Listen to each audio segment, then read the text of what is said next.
We're proud to welcome you to the Exceptional Advisor podcast series brought to you by the Investments and Wealth Institute. This series aims to help you to better serve your clients, differentiate yourself from the competition, and enhance your ability to communicate those differences. Hi, I'm your host, Bob Powell. Today, we are proud to release a new sponsored episode with Allianz. Our guests are Greg Goin, Regional Vice President, RIA and Institutional Markets at Allianz Life Financial Services, and Mark Paulson, Vice President, Hedge Business Development at Allianz Investment Management. So, Mark, Greg, welcome to the podcast.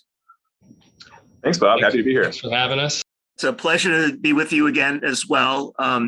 Now, two things before we get going. For the benefit of our listeners who may not be familiar with you and your work, do you mind just giving us a brief overview? Greg, I'll ask you to go first. Yeah, of course. So I've been with Allianz for almost 11 years now. Been working with registered investment advisors for the last 4 and have been a member of the Institute since 2018. Did my CIMA in 2019 and have stayed with the Investments and Wealth Institute through the different conferences and subscribed to the magazines and really enjoy the content. And then Mark and I have been working more so over the last 2 years on building out research and a modeling engine that helps advisors deal with challenges in deaccumulation and some of the things that may creep up when it comes to deconstructing portfolios to provide sustainable lifetime income. Mark? Yeah, my name is Mark Paulson. I'm the Vice President of Global Hedging within Allianz Investment Management US LLC. It's a wholly owned subsidiary of Allianz Life here in North America. My day-to-day role is really focused on hedging the indexed interest credits that are offered inside Allianz Life, fixed index annuities, registered index-linked annuities, fixed index universal life products, that type of stuff. But what we've realized is I've also, do a lot of work working with Greg and his team around kind of explaining the hedging process and the products to investment committees, to advisor groups. And one of the things we constantly hear when we're out there explaining kind of what the hedging team does and what I do and how our products work is, once an advisor or a group wants to put these types of products into their clients' portfolios, how do they quantify the results of and the impact that one of these products might have in their portfolio? And so what we've been able to do is kind of take and leverage my day-to-day work on the hedging side, this institutional risk management approach, and bring it and put it into this retirement spending plan type analysis that Greg and I want to talk about today. Great. So as folks will come to learn that you've submitted a paper to the Retirement Management Journal that will be published in December of this year, the title of which is Advising Clients Through the Controllable Factors and Uncontrollable Risks of Retirement of a Retirement Spending Plan. So I'm eager to have you walk us through the paper and the findings. Yeah, I will start, Mark, and let you speak more towards a lot of the research within the paper. I mean, if we go back a couple of years, Mark and I, when we looked at helping advisors understand the challenges that they're going to face when it comes to deaccumulation, we landed on 4 core tenets of challenges that they have some influence over or can have some sort of control over within recommendations they make to clients. And then we also looked at some of the more difficult challenges that occur when it comes to navigating a 25 or 30-year retirement. And we didn't feel like there was a lot of great tools at the time to be able to assess the efficacy of a portfolio when it comes to deaccumulation and actually look at that with a future or forward-looking approach. A lot of what's been done has been historical. Obviously, having historical context is important, but we live in a very different time with very different market dynamics, low interest rates, maybe persistently low returns when it comes to equities. So we wanted to be able to take what an advisor has today as far as an asset allocation portfolio and see how it stands up over time against things like inflation, their capital market assumptions, and see based on a certain life expectancy, whether that be 85 or 95 or 100, how the portfolio holds up. And then also, 2, how sensitive is that portfolio with just little changes in life expectancy or returns? And so it's taken us over the last couple of years. We've learned a lot in going through this process. It's been quite iterative and have come up with a lot of research in running through scenarios in our engine. And so that's really what the genesis of the white paper was trying to condense everything we've learned down to something that's digestible that leaves people with an understanding of here are risks you'll face that maybe you have some input over, and then here's risks that you have zero control over, and which one of these is more critical that you spend time and attention on with clients. Mark, anything to add? Yeah, no, I think Greg kind of hit it on the head. Really we wanted to build a framework to evaluate client outcomes, right? And to quantify the efficacy of retirement spending plan and quantify some of the risks that those retirement spending plan are still exposed to even after you've controlled for the things that you maybe have some control over. So that was really the whole point of this, is kind of somehow put a framework around quantifying the efficacy of a retirement spending plan. Right. So it's a much needed study. There's very little research in this area around what are the factors that you can control and what are the levers that you can touch to improve outcomes. Talk a little bit about maybe the methodology of the study. Sure, I can take that one, Greg. Well, we start off with, we wanted this to be kind of agnostic, right? We built this so that all the assumptions that go into our report engine are customizable. So you have to start with a set of capital market assumptions. So a view on how the market's going to perform going forward. So you need expected equity returns, expected bond returns, volatility of equities, volatility of bonds, the correlation between equities and bonds. And we use those to generate kind of forward-looking Monte Carlo scenarios. So at least 5,000 different potential paths of the market. From there, we can look at different demographic assumptions and portfolio assumptions. So we could look at a 55-year-old that wants to retire at age 60, or a 60-year-old looking to retire at age 70. They can have different account values, initial starting portfolio values. They can have different asset allocations between a more aggressive 80% equity, 20% bond type portfolio, or a 40% equity and 60% bond type portfolio. And we can put all these different assumptions in and see how each one of those spending plans might work, at a legacy age of, like as Greg mentioned, age 90 or age 95. So in order to then do that, we need to have some kind of metric of success, some metric that defines success. And we really looked at kind of two separate things here. First being lifestyle. So how much income can be produced by the current portfolio under those certain assumptions at that asset allocation, as well as a legacy value. Is there some amount that the client wants to leave to their heirs or to a charity at a certain age, say 90 or 95 again? So in order to be successful, we are going to look at having each potential path of the market has to fulfill the income needs of the client as well as the legacy needs of the client. From there, we just run the portfolio through each of the 5,000 scenarios. And if the legacy goal and the lifestyle goals are met, we determine that scenario being successful, and we would come up with what percentage of those 5,000 scenarios are successful to get a probability of success type measure. So in the paper, you talk about a best case client, and care to walk us through the analysis that was done? Yeah, so we look at kind of a base case. We started off with a 55-year-old client that was hoping to retire today with a $3 million portfolio with $3 million portfolio and a 60% equity, 40% bond portfolio. And then they want to withdraw 4% from that portfolio starting immediately. And they want that 4% income goal to increase by 2% per year with inflation. So again, we've kind of set this up, this base case. And from here, we can now adjust the factors that we can control. And we identified the four kind of main things that an advisor and a client have some control over, as being the age at which the client retires. So obviously, if you can delay your retirement a little bit, you should be able to increase your probability of success. The contributions to the account, to the portfolio, will obviously impact probability of success. The more a client can contribute to their retirement portfolio before they begin taking income, that's going to increase the probability of success. The level of income they're going to use once they retire, how much they're going to pull off of their portfolio going forward, will influence their probability of success, as well as the asset allocation. So how heavily invested they are in equities versus bonds, how aggressive or conservative their portfolio is, are the four different metrics that we look at to kind of evaluate and quantify those different metrics on how much each one of those has an impact on the probability of success from that base case going through to maybe a more refined retirement spending plan. Right.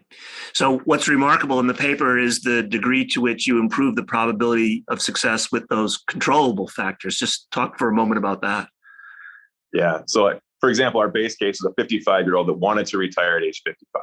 And the probability of success there versus waiting 5 more years. So if you can convince the client to delay their retirement by 5 years, so a 55-year-old going to age 60 at retirement, that improves the probability of success by 22%.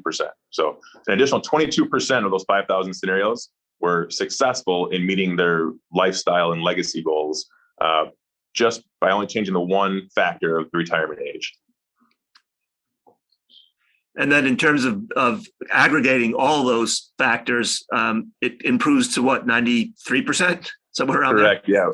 We have 37 percentage point improvement in the probability of success. Yeah. So like a 56% probability of success kind of in our base case analysis, all the way up to 93% when you're able to, delay retirement by 5 years, increase some contributions during that 5-year deferral period. If you're able to withdraw a little bit less than the 4% initially assumed withdrawal rate, and then reallocate from a 60-40 portfolio down to a 40-60. Each one of those kind of builds on the probability of success, and the incremental amount ends up being a 37 percentage point increase in probability of success by making tweaks to those 4 controllable factors. Certainly not an insignificant number. Talk now about the number that is perhaps hard to control, the uncontrollable risks, and how those affect the client's retirement. Yeah, once you're kind of controlled for the things that you can, I think we like to view it as there are still some risks out there that you cannot control for. Like, you cannot control for longevity. You cannot control for what the equity returns in the market will be going forward. You cannot control for inflation, and you can't control market shocks or a portfolio shock at some point in the future. But we think there are ways you can reduce your exposure to some of those risks. And I'll let Greg maybe walk through how we quantified those risks and maybe one potential solution to mitigate some of those risks as well. Certainly, yeah. So, longevity just in and of itself, looking at the risk that your client lives past life expectancy and thinking about the planning implications of that, depending on their net worth, you may underplan or overplan. And if you're in a position where you've underspent and they pass away early, they could have lived a different lifestyle. They could have lived and maybe potentially spent more, but who knows? Then there's also the other side of that coin where you're planning and now they are into their 90s, 95 and 100, and that wasn't something that was allocated for. And if you look at just, true liquidity versus technical liquidity, Wade Pfau speaks a lot about this. And he looks at the needs that you need to solve for in retirement and how are they being satisfied by what asset? What is your asset that you're earmarking to fund those liabilities? And his argument is that if you have a portfolio that's technically liquid, allocate 90% of that portfolio for life expectancy expenses, looking at healthcare events, whatever, then it's not really liquid because those are things that need to be subsidized by the portfolio at some point. So keeping in mind things that you could incorporate into a portfolio that maybe free up the liquidity for clients that live longer, having guaranteed lifetime income as an example, frees up the liquidity of the rest of the portfolio, meaning you can use that portfolio for other needs, and it could be discretionary. But if you enter into a situation where, as we examined, you start de-risking a client portfolio, and now you're only holding 40% equities and 60% fixed income, while your probability of success to age 90 is still substantial at 93%, if you live to age 100, it falls to 75%. So there's a major difference just in living an extra 10 years that the portfolio falls off a cliff as far as its ability to fund those expenses that you're going to need to solve for as the clients that you're working with live longer. And the same holds true for equity risk? There's also a change. It's not nearly as substantial. So we did examine just a 1% change when it comes to your assumptions for equity market returns. And we looked at a 6% return versus a 7% return. So if the portfolio only generated 6 instead of 7, with the same asset allocation of 40-60, your success or legacy goal, achieving that only will drop to 88%. So before it was 93, now it's 88. So it doesn't sound like a major drop, but if you start to compound that over 1, 2, 3, or 4% difference in return, now you're talking potentially 15 to 20%. And now you're back down into the 70s, which may not be acceptable for most. So that is very substantial when you think about just the derivation of a couple percentage points either way on your capital market assumptions, as far as what your return needs to be to continue to achieve success. And then on the other side of that coin too, is just thinking about what could happen when it comes to interest rates rising, and also too shocks within that portfolio, because a lot can happen over 25 or 30 years. So when you add up all the adverse effects of these uncontrollable risks, what do you learn? So we've learned that longevity is certainly the most pernicious when it comes to having an impact and really making a difference in what success looks like for your client. That changed the base case by nearly 20%. So that's quite substantial. And thinking about 85 to 100, that's a large variance in life expectancy when you're putting those assumptions into your plan. So keeping that in mind, that has a large impact, and that's clearly out of our control, but you have to be able to account for your clients living well beyond life expectancy, and how does that change their picture? Then there's equity market shock risk. So you look at that same allocated portfolio between 40% equities and 60% fixed income. That was a 15% change. So you took your base from 93 down to 78. That's assuming we had a 30% equity market drop and a 5% drop in the bond market just 5 years into retirement. And so those first 5 years are absolutely critical that you get this right, or at least to the best of your ability, have things in the portfolio to protect against a shock. That causes a large amount of havoc that in a lot of cases it's tough for clients to recover.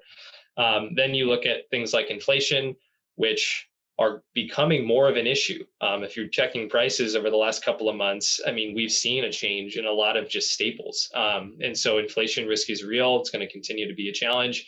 And that had a 7% change in our analysis. And we only assumed a 0.5 percentage point increase in their withdrawal difference from the base case. So instead of needing to increase their withdrawals by 2, we looked at saying, what if they need to increase their withdrawals by 2.5? Imagine if you compound that out to a 1% increase or a 3% increase. Now that again drastically changes your percent chance of success. So we've looked at small tweaks within the engine, but also want to help people understand that looking at what those could potentially be, if it's not 0.5%, if it's 1, 2, 3, or 4%, that is extremely pernicious. And then also too, just your return assumptions.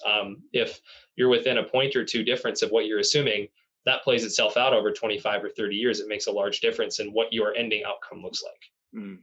So speaking of outcomes, the RMA is all about improving outcomes. It's all about trying to manage and mitigate the risks that you might face in retirement, like longevity and inflation.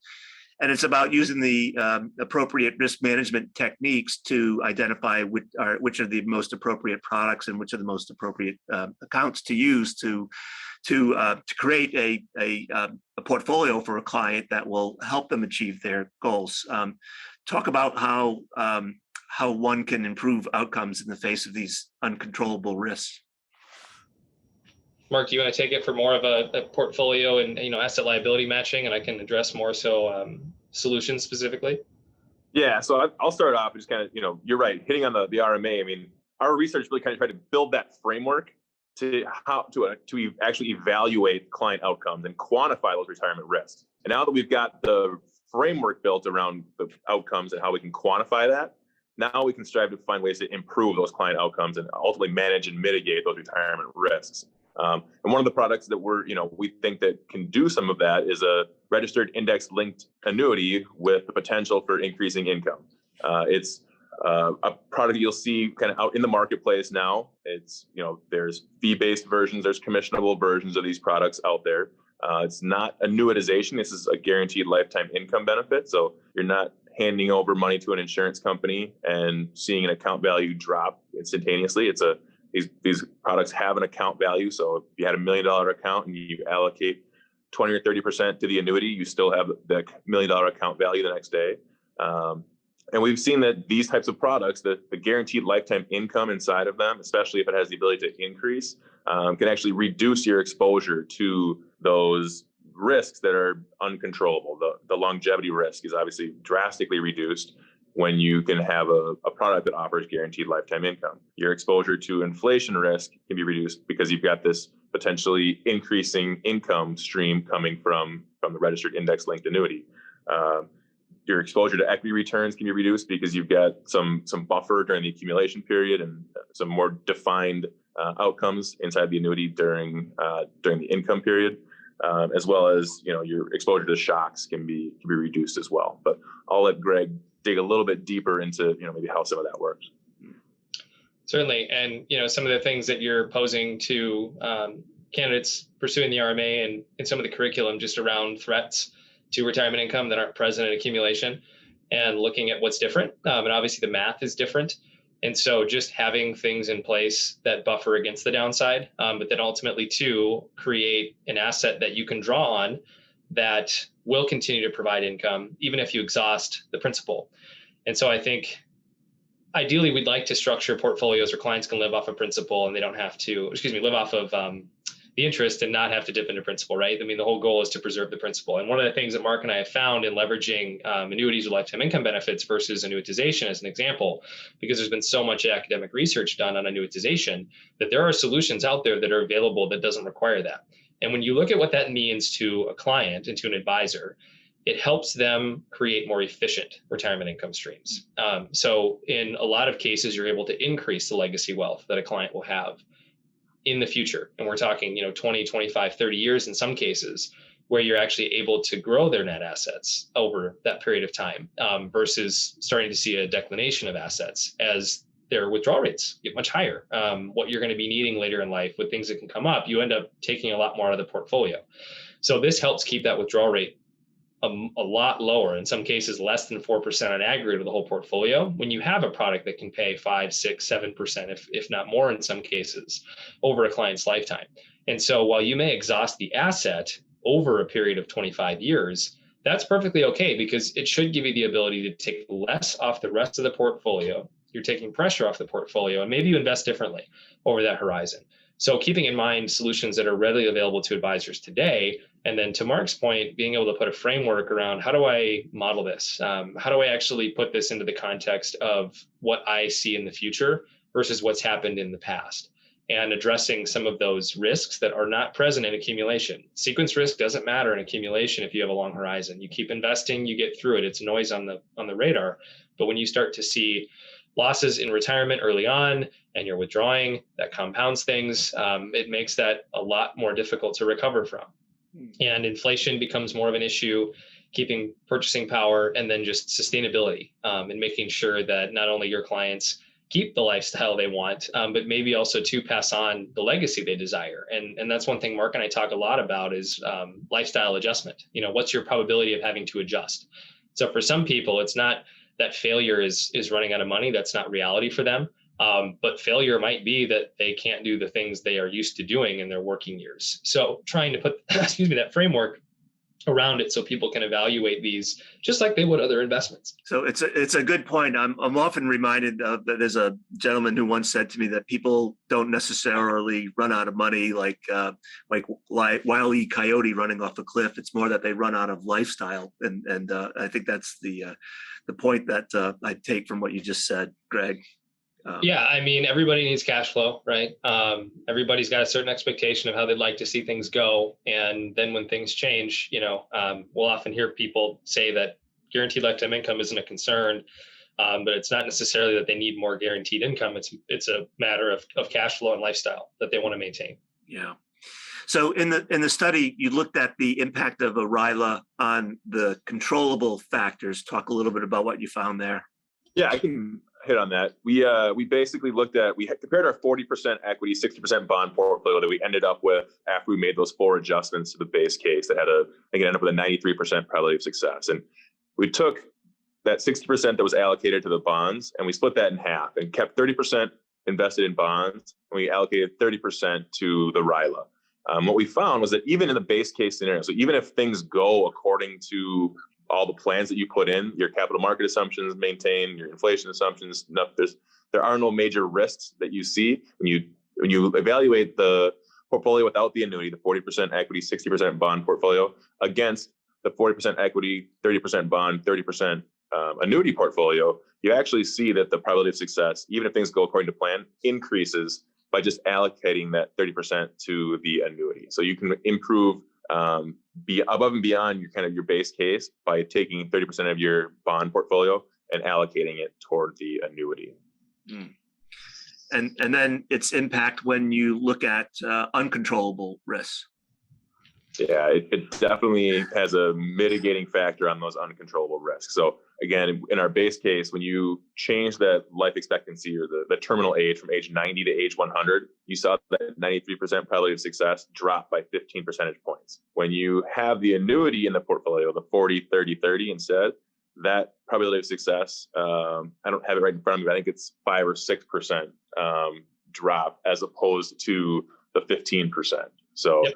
Significantly less exposure to that market risk, or that longevity risk.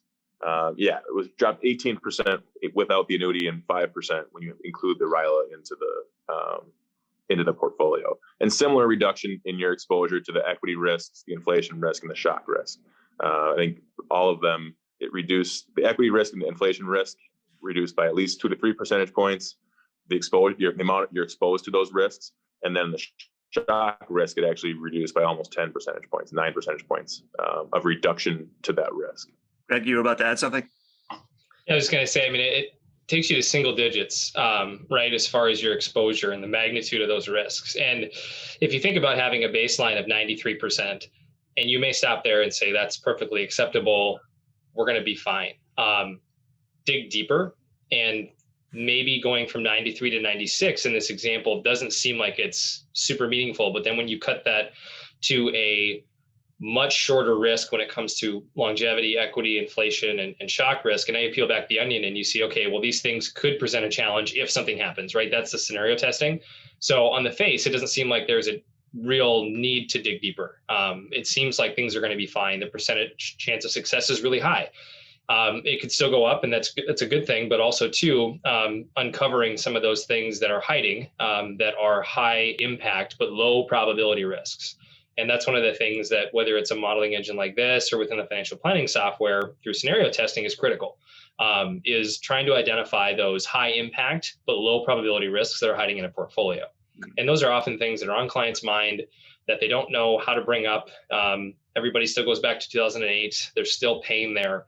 And I think that's still in the back of people's minds is, well, what happens if, right? What happens if this occurs? And so being able to go through that scenario testing and vet something, and then also look at it within the context of a plan, is really valuable to know, as a client, that my advisor's done the due diligence and said, hey, even if this happens, we're still going to be successful. Just adds another layer of peace of mind into conversations for clients when you're starting to talk about retirement.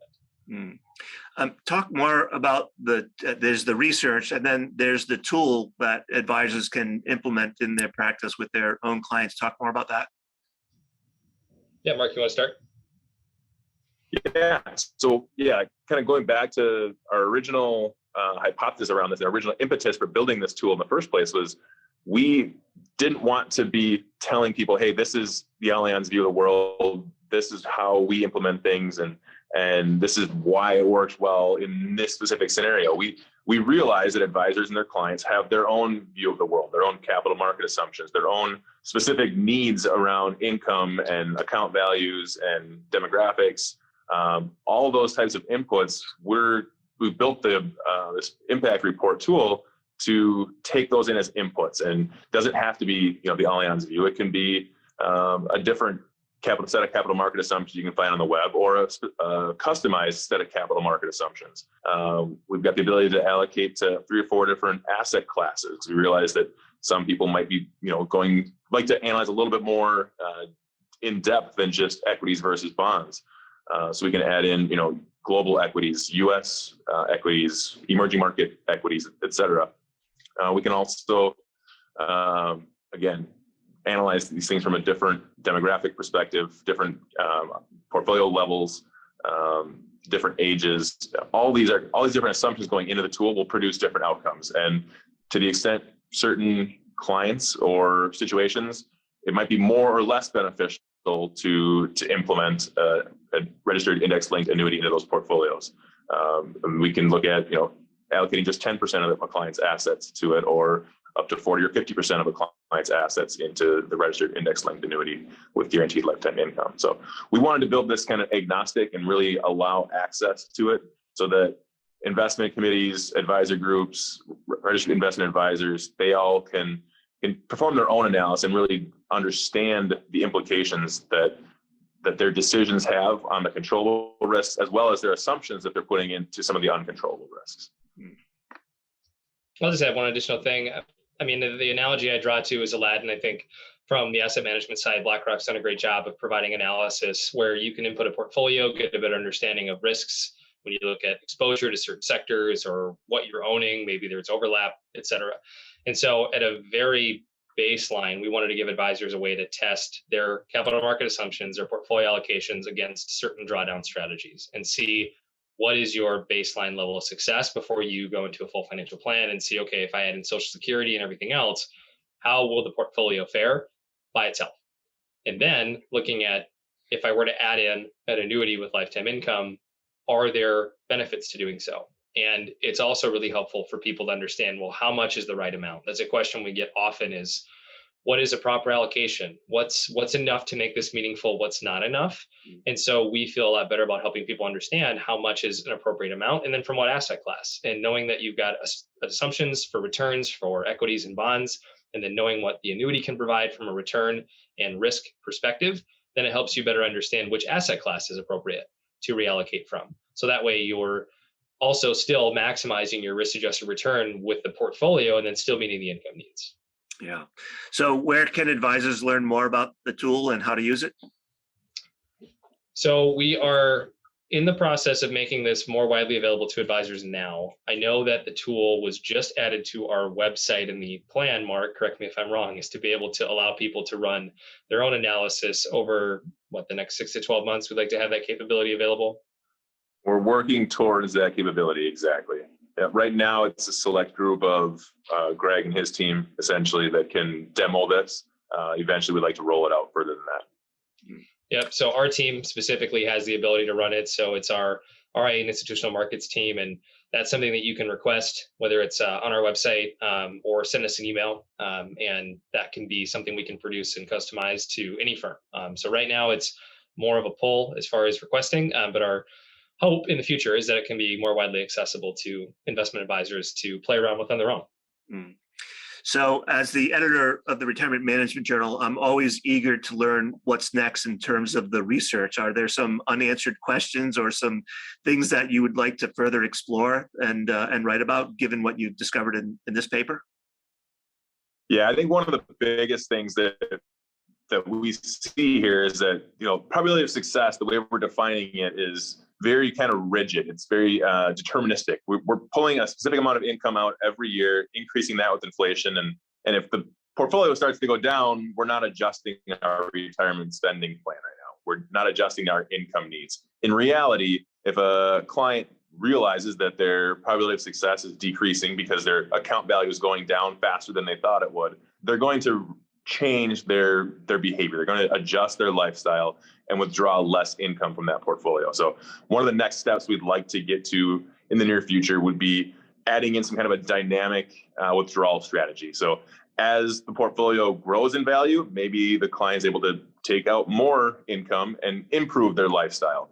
As their portfolio decreases in value and their probability of success is going down, they would probably adjust and reduce their lifestyle expectations and withdraw less income from the portfolio to bring their probability of success back up. Now, it's a really difficult mathematical problem. It becomes what we call a nested stochastic. It's random on top of random. So it becomes the 5,000 scenarios becomes 25 million scenarios very quickly. And we're not there yet, but we're in the process of trying to create a framework to add that type of analysis into this and really kind of come up with some dynamic withdrawal strategies and the ability to quantify the impact those withdrawal strategies will have on the probability of success.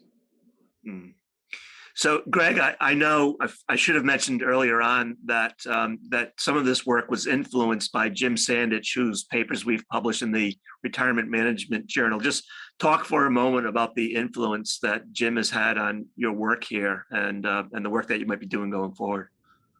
Yeah, I would say a lot of what we've built into the modeling engine, having read his paper, Chaos and Retirement Income, even going back to adaptive distribution theory and looking at the math and how it's different, it's almost so obvious that I think a lot of people ignore it and don't dig deeper to understand the implications of things like that, even small losses early on. So for me, that was a big catalyst in what can we do to bring this to life and have more of an interactive experience for advisors to go through and do the scenario testing.